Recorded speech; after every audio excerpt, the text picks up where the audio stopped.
Hello everybody, in today's video I will be showing you how to make a copy of a Google Doc and then turn it in on Schoology. So first we're going to go to the Google Doc that we have shared with us. Today I'm going to be using this one. See, as it says, I only have viewing access. I can request to edit, but if I want to make my own, I'm going to go over here and click File, make a copy. I'm going to use the same name, okay. And now I got a copy where I can answer all the questions. This isn't the class I'm actually in, so I'm just going to answer them randomly. Google Drive normally does, it's going to save automatically. Come over here to Schoology.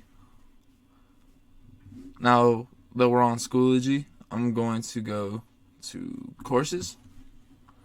This is my teacher assistant class, sample upload assignment, submit assignment.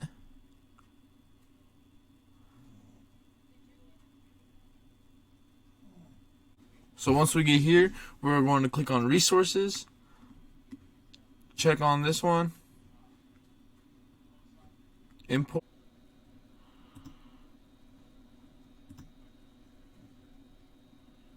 then you click import and import file, and then it turns it in for you.